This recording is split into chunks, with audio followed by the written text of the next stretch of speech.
Hello. Today I'm going to help you get set up on Linux in order to compile and run your C code. So what we're going to start with is we're going to need a text editor. And if you are familiar with Emacs or Vim or another terminal-based text editor, then you should know what to do. But for this tutorial, I'm going to install Visual Studio Code. So in order to do that, we go to code.visualstudio.com and we just click this download here for .deb if we're on Debian or Ubuntu or any similar distribution. I'm on Lubuntu for this tutorial, and we'll just save the file.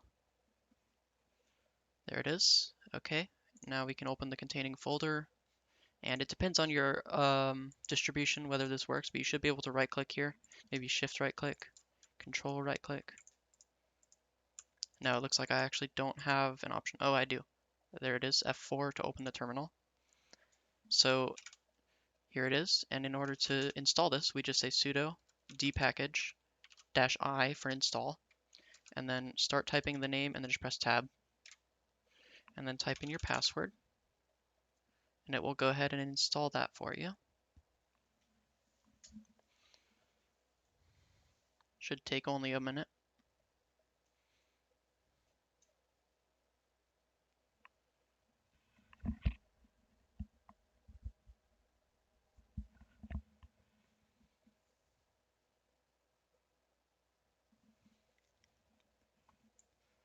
We'll also need Python for this tutorial because we're going to be using the Mason build system in order to configure and run our C projects in an easy and expandable way.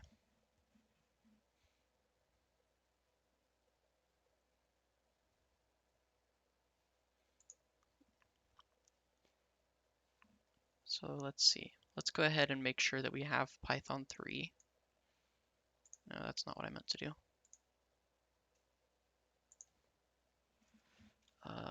Apt search, or let's say pip3 install Mason -- user as well, Mason. Okay, we don't have pip, but that's okay. We just need to run this command here.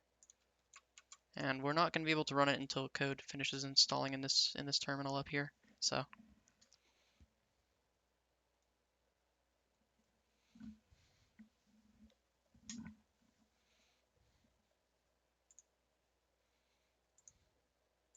just gotta wait.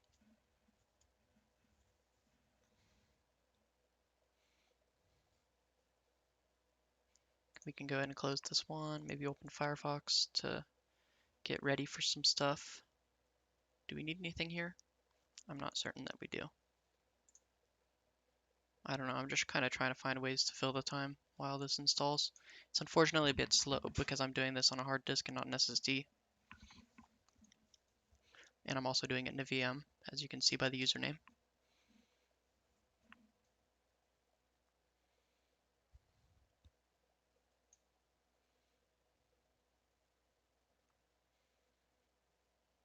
But hopefully this will be done fairly soon. Let's see, we have a notification here. No battery, that's not a problem. This is my clipboard, I guess. Okay. I'm just running this for the first time now. Okay, so we can go ahead and exit that one by pressing Control D. Let me just paste our command. And the way that I pasted that was with Control Shift V, not Control V like you might be used to from Windows. We also have to do sudo apt update first in order to fetch the latest version of everything.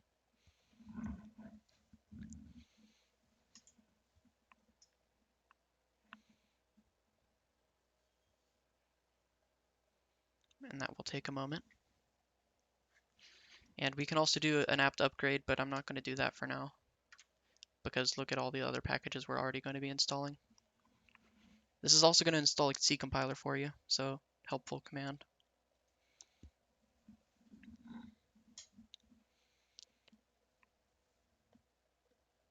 And this will run for a little while. While that is going, may as well open VS Code. It should be under the programming tab in Lubuntu, or you can just search for it. Or you can also open a terminal and type code, and it will open this. So I'm going to go ahead and switch to the high contrast theme. No, let's not. We'll just stick on dark. Let's just mark this all done. and I don't want the welcome page anymore. Get out of here. So now we just start with this blank window like this, which is nice. In order to get working with C code, we want the Clang D extension, which is going to check our code and show us any errors that show up as they happen, instead of waiting for you to run GCC and then see them in the terminal. A companion to that, we're going to need to open the settings here. Just type Clang D. You need to add an item to the arguments here. We say -- compile -commands -dir equals build dir. And you'll see why we do this later. But this is basically the folder that our executables are going to be in, and also our compile commands are going to be enumerated in there.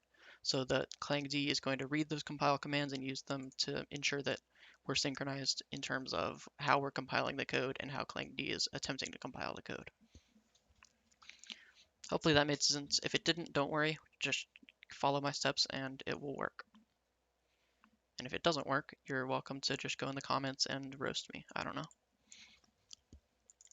Let's see, as far as other extensions, I don't know that we need any, but I'm going to go ahead and install the Vim extension because I'm used to Vim keybinds, and this will just make me more efficient as a typist.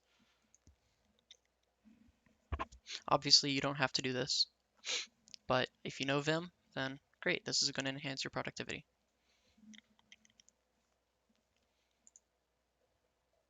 Let's also open a folder, so I'll just make a folder in my documents folder, call it tutorial, and it's going to go ahead and do that. And it'll check if you trust that folder, which I do, because I just made it. And we'll go ahead and create a sample C file. Oh, this is done. So actually, pause that, and we're going to go ahead and install Mason now. pip3 install -- user Mason, if you remember the earlier command. And this should take a moment, and it's going to maybe prompt you for your password. And we'll just go for the classic encryption because I don't really care about security on this computer. Obviously, if you are more worried about security, you can go with the GPG encryption, which also allows you to sign messages that you send to people and verify that they actually came from you, which is nice. Okay, we have Mason now. We may have to add this folder to our path. What that means is we're going to edit our bashrc. So here's the incantation for that. It's a bit arcane. I'm using VI because again I'm used to Vim key bindings. But if you're not, don't worry.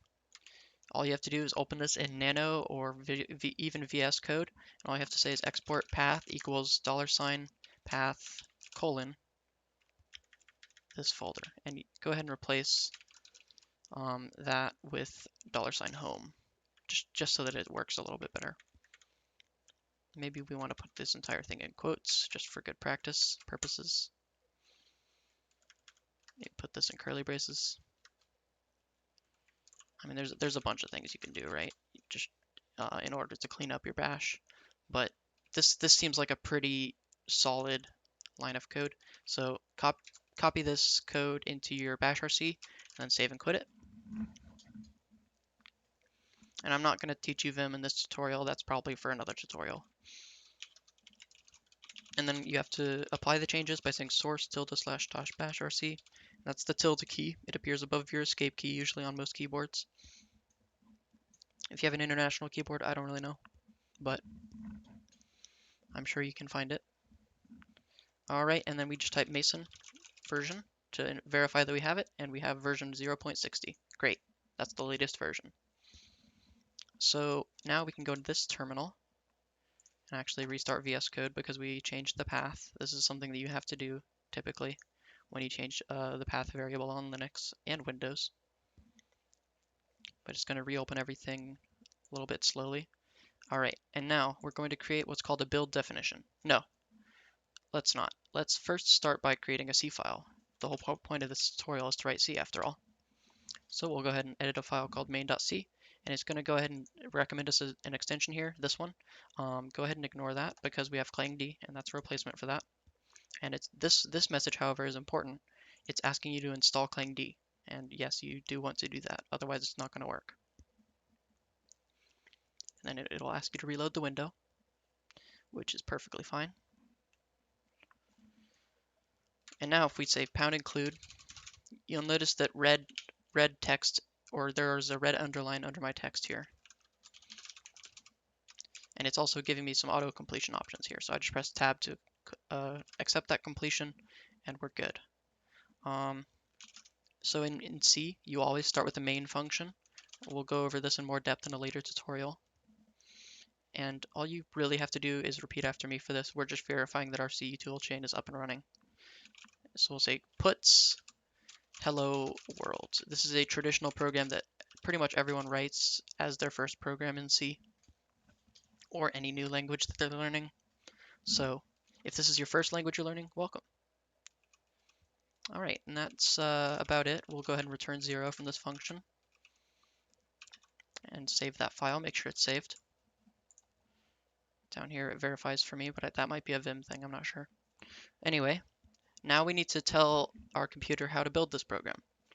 We could invoke the compiler manually, and some tutorials will tell you to do this, but unfortunately that doesn't scale very well to multiple file projects, and it tends to make your life a little bit harder. And you having to memorize a bunch of flags and all this crap. Let's not do that. Let's use Mason build definition instead. You can see that it highlights with a special icon here to verify that we typed it correctly. So in order to create a Mason file, all you have to say is, again, just repeat after me. We'll just say project, and then we'll say the name of the project in single quotes. So this will be tutorial, obviously. And then you say the language that the tutorial is written in, C. And then you can add some extra parameters here, but we're going to go ahead and ignore that for now, because it's not relevant. It will be later. But again, I will introduce those options as we need them. For now, this is more than good enough. And don't worry about the trailing comma on the C here. That is perfectly legal. All right, and then we will need to define our executable that we're going to run, right? You have to compile C into an executable or a library, and typically it's going to be an executable. So you just say executable, like that. Maybe without the typos, that would be nice. And then you name the executable. I'm going to call this first. Main.c is the source file that we're going to use. And that's it. That's the entire Mason build file. Go ahead and save that. You can say Mason, and you can actually type whatever you want after Mason, but I'm going to type buildir because remember that we configured ClangD to look in buildir for the build definition. So we're going to go ahead and do that, and you can see that we have forgotten a package. So that's an easy fix. Go ahead and type that command there. It's ninja-build. There it is. And then once that's done, which shouldn't take very long, didn't take long even on my slow machine, it will configure correctly if you repeat the Mason command. Then, in order to actually compile a project, all you have to do is Mason compile -c, capital C, buildir. And you can see that it's successfully compiled. So now we can go into buildir, and there's an executable here called first. You can tell it's an executable because it's highlighted in green. If it's not highlighted in green on your machine, that might just be your machine. But if it is highlighted in green like this, then you know for sure that it's an executable. And you can just say /first to run it. And you can see that it says hello world.